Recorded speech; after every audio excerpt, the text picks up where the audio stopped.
갈라디아서 2장에 있는 말씀 우리가 같이 오늘 보게 되는데 어제에 이어서 사도 바울은 줄곧 갈라디아 교회를 통해서 자신의 그 사도권에 대한 이야기를 하고 있습니다. 사도권에 대한 그 변호를 계속해서 하고 있는 거죠. 왜냐하면 갈라디아 교회를 통해서 바울이 진짜 사도냐에 대한 문제, 이 도전을 계속해서 받았기 때문에 그래요. 특별히 유대인주의자들, 기독교인들 그런 사람들이 심히 방해를 했고 박해를 했다는 거예요. 여러 가지 이야기가 있습니다만은 오늘 그 갈라디아서 2장에 있는 이야기는 특별히 어떤 사건을 통해서 당시에 가장 사도라 할 수 있는 최고의 사도라 할 수 있는 그 베드로를 책망한 바울의 사건의 이야기가 오늘 기록되어져 있는 거예요. 세 번째로 예루살렘 총회를 갔다가 돌아온 바울이 베드로와 함께 바울과 바나바가 심우하는 안디옥 교회를 방문합니다. 같이 이렇게 자기가 심우하는 안디옥 교회에 간 거예요. 안디옥 교회를 방문한 베드로가 당시 안디옥 교회에서 이방인과 유대인들이 서로 믿음 가운데 교제하면서 공동으로 생활하는 것을 목격하게 됩니다. 그래서 베드로가 참 좋은 공동체구나, 이방인들과 유대인들이 함께 식사도 하고 함께 교제도 나누는 참 좋은 공동체구나 라고 이렇게 이야기를 합니다. 근데 그때 그 안디옥 교회에 극단적인 유대주의자들이 방문을 해요. 방문을 해가지고 그들이 그 광경을 보고서 막 질책을 합니다. 무슨 이방인들과 같이 밥을 먹고 이방인들과 함께 지내느냐 하면서 막 소리를 질렀대요. 그때 베드로와 바나바가 그 자리를 살짝 피합니다. 같이 이렇게 뭐라고 할 것 같으니까 그것을 피해요. 피했단 말은 무슨 말이에요? 유대 그리스도인들을 인정한 거예요. 여전히 그들이 이방인들과 함께 하는 것을 용납하지 않았던 거예요. 이 광경을 보고 바울이 베드로를 무섭게 이렇게 질책을 하게 되는 거예요. 그 1절에 그렇게 하잖아요. 게바가 누구냐면 베드로거든요. 게바가 안디옥에 이르렀을 때 책망받을 일이 있기로 내가 그를 대면하여 책망하였노라. 쫓아가서 베드로에게 막 소리를 지렸던 것 같아요. 그래서 어떻게 그럴 수가 있냐? 어떻게 복음에 대해 일관성이 없느냐? 베드로의 이런 행동, 이 행동 때문에 율법 행위를 강조하는 유대주의자들에게 힘을 더 실어주었고 믿음을 중요시 여기는 주님의 거룩한 그 가르침이 타격을 입게 되었다. 특별히 안디옥 교회가 우리가 잘 이방인과 함께 살고 있는데 사도라고 하는 베드로가 네가 그렇게 행동함으로 말미암아 이 모든 것이 다 무너져 버렸다 하면서 이렇게 질책을 하게 되는 겁니다. 그래서 사도 바울은 이 사건을 통해서 다시 한번 갈라디아 교인들에게 우리의 믿음, 이 믿음으로 말미암아 구원을 얻는다는 이 신칭의의 교리를 다시 한번 가르쳐주게 되는 거예요. 이 신칭의 믿음으로 말미암아 구원을 얻는다는 말이에요. 다시 말하면 율법으로는 구원을 얻을 수가 없어요. 그 이야기를 지금 하고 있는 거예요. 율법으로는 구원이 안 되고 결국에는 다 죽는다는 거예요. 사망하고 만다는 거예요. 왜냐하면 믿음으로 말미암아 하나님을 모시고 예수 그리스도의 십자가 사건을 믿고 우리를 위해 희생하신 십자가의 거룩한 그 은혜를 믿음으로 만나는 것이지 율법의 어떤 행위로 만나는 것이 아니라는 거예요. 그래서 16절에 율법의 마지막은 사망입니다 라고 이야기를 하는 거예요. 16절에 보면 사람이 의롭게 되는 것은 율법의 행위로 말미암이 아니요 오직 예수 그리스도를 믿음으로 말미암은 줄 알므로 우리도 그리스도 예수를 믿나니 이는 우리가 율법의 행위로서가 아니고 그리스도를 믿음으로써 의롭다 함을 얻으려 함이라. 율법의 행위로서는 의롭다 함을 얻을 육체가 없느니라 하고 설명하고 있는 거예요. 사람이 의롭게 되는 것, 구원을 얻는 것, 새 생명을 얻는 것은 율법의 행위로 아니라는 거예요. 의롭게 되는 이유는 예수 그리스도를 믿는 거예요. 하나님의 아들로 인정하고 믿는 것. 그분이 나의 죄를 다 속하시기 위해서 십자가에 달려 돌아가신 그 거룩한 사역을 믿고 그분을 따르기로 하는 거예요. 이게 바로 이신칭의의 믿음이라는 거예요. 근데 사람들은 율법을 강조해요. 계속해서 율법을 강조해요. 그러다 보면 어떻게 합니까? 율법의 행위로 말미암아 의롭게 얻으려고 무단 애를 쓰며 노력을 합니다. 그런데 결국에는 그럴 수가 없어요. 율법의 행위로 의로운 행위를 요구하는 것이 아니라 그 더더욱 가혹한 형벌이 율법을 통해서 묶여지게 되는 거예요. 신약 시대에 지켜야 될 율법이 613개나 됐대요. 그걸 다 지켜낼 수 있는 사람은 없어요. 계속해서 그렇게 사람들을 묶어내는 거예요. 묶어서 어렵게 하는 거예요. 특별히 기득권 가진 자들이 율법을 만들어서 율법을 지키는 사람이 의롭다 설명하면서 자꾸만 자기의 권위를 세워갔다는 거예요. 바울은 그거를 지적하고 있는 거예요. 하나님의 사랑이 어찌 그럴 수 있냐? 하나님의 사랑이 어떻게 그거 했다고 하나님의 사랑을 만날 수가 있느냐? 믿음이다. 우리 안에 깊은 믿음. 그래서 사도 바울은 죄 가운데 영원히 죽을 수밖에 없지만 우리를 구원하신 예수 그리스도의 귀한 사랑을 깨닫고 다시 하나님 안에서 믿음 안에서 사는 것을 설명하고 가르쳐주고 있는 거예요.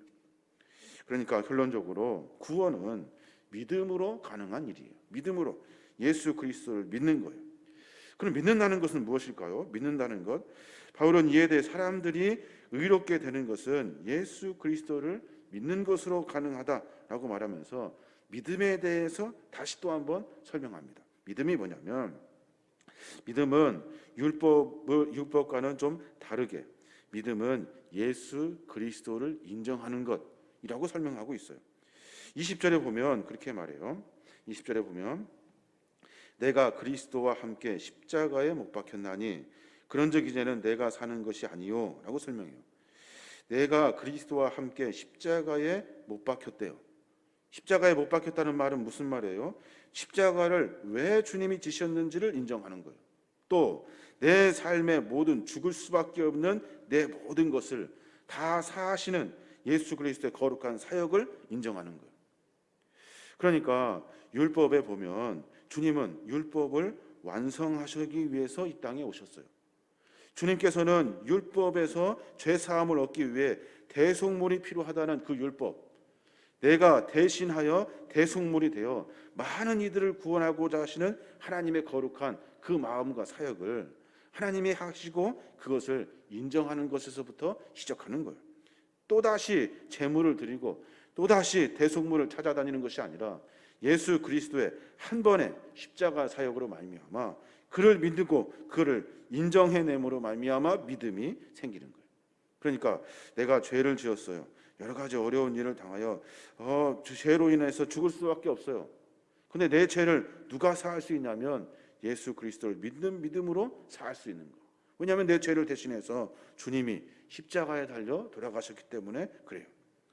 사도 바울은 로마서 8장 1절에 그러므로 이제 그리스도 예수 안에 있는 자에게는 결코 정죄함이 없나니 라고 말해요. 예수가 내 안에 있으면 정죄함이 없어요.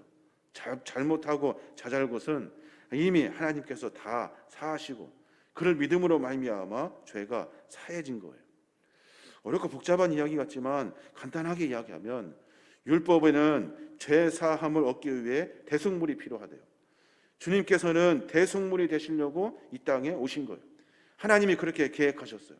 대속물이 되셔서 십자가에 달려 돌아가셨어요. 그리고 그를 믿는 자, 그렇군요, 주님께서는 우리 모든 죄의 대속물이십니다 라고 인정하는 그 순간에 하나님은 내 안에 계시게 되고 우리가 그 믿음으로 삶을 살게 되는 거예요.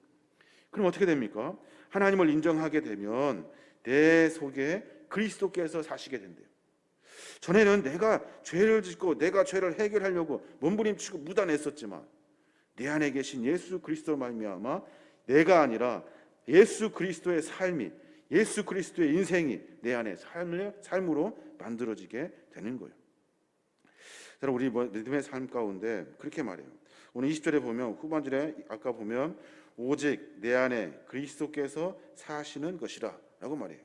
이제 내가 육체 가운데 사는 것은 나를 사랑하사 나를 위하여 자기 자신을 버리신 하나님의 아들을 믿는 믿음 안에서 사는 것이라 라고 말해요.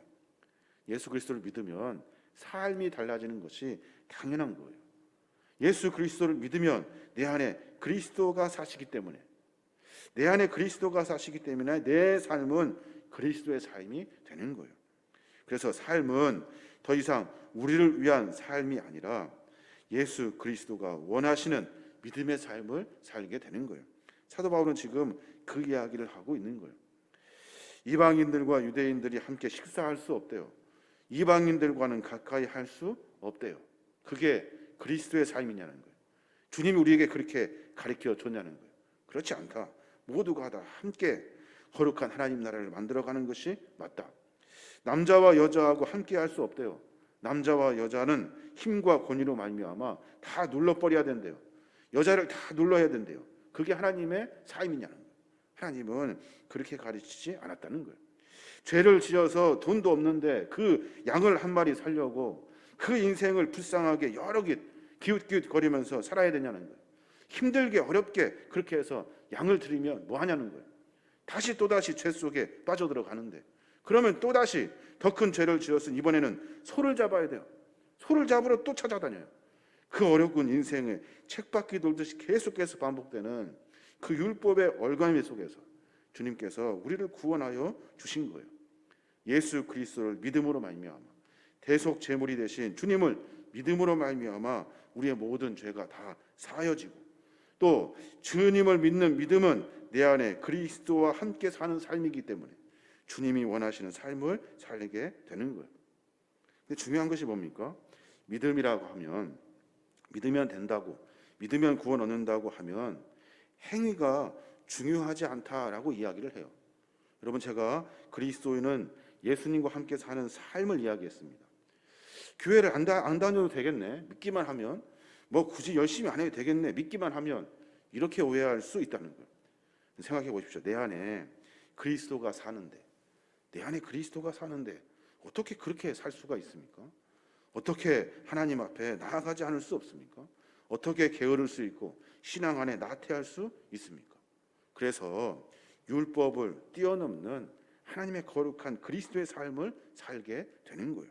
이게 바로 기독교의 거룩한 삶이에요. 그래서 도덕적이며 더 성결하고 그리고 새 생명을 얻는 새로운 성도의 삶을 살게 되는 거예요. 율법을 뛰어넘는 거룩한 삶. 그래서 평생 주님을 위해서, 내 안에 계신 주님을 위해서 헌신하고 봉사하고 매 순간 그런 심으로 하나님의 거룩한 마음을 가지고 삶을 살아내는 거예요. 이게 바로 그리스도인의 삶이라는 거예요. 오늘 베드로를 책망한 바울의 이야기를 듣게 됩니다. 믿음을 가졌다 하면, 신앙인이 한다면 변해서는 안 되는 거예요. 일관돼야 돼요. 말과 행동이 같아야 돼요. 그 바뀌어져 가는 그 상황 가운데 자꾸만 바뀌어져 가는 베드로의 상황을 네가 무슨 사도냐 하면서 이야기하고 있는 거예요. 믿음은 우리 안에 믿음으로 말미암아 구원을 얻는다. 어떤 행위가 아니다. 율법이 아니다. 믿음으로 말미암아 십자가의 사건을 인정하고 내 안에 예수 그리스도를 모셔서 내 안에 주님이 계시다면 내 삶을 점검하여서 다시 그리스도의 삶으로 바꾸어 내는 거예요. 이것은 율법을 따르는 삶이 아니라 그리스도를 따르는 삶이 되어야 한다는 겁니다. 우리의 삶의 모습을 다시 점검해야 돼요. 내가 무엇을 하려고 할 때 과연 내가 내 안에 그리스도가 함께 계시는가 생각해야 돼요. 내가 뭘 하려고 할 때 내가 하고 싶은 대로 다시 또 죄 속에 빠져가는 것이 아니라 내 안에 계신 주님이 좋아하실지 뭐라 하실지 말씀하시는 것이 무엇일지를 다시 생각해 보는 거예요. 그때 우리는 그리스도의 삶을 살게 되는 거예요. 그게 진짜 믿음을 가진 사람들이라는 거예요. 그래서 그리스도인은 반드시 삶이 달라져야 돼요. 그리스도인은 삶이 달라지는 것이 그리스도인이에요. 전의 과거의 삶을 다 청산하고 새로운 그리스도인의 삶을 사는 거예요. 예수 그리스도가 원하는 삶. 이게 그리스도인이라는 겁니다. 우리의 삶의 모습을 점검하여 내 안에 다시 주님을 모시고 내 삶이 그리스도의 삶이 되도록 늘 주님과 함께 교통하고 주님과 함께 기도하고 주님과 함께 몸부림치는 그런 신앙의 삶의 모습이 있어야 될 줄로 믿습니다. 오늘 하루 가운데 그런 은혜가 충만하시길 주님의 이름으로 기도합니다.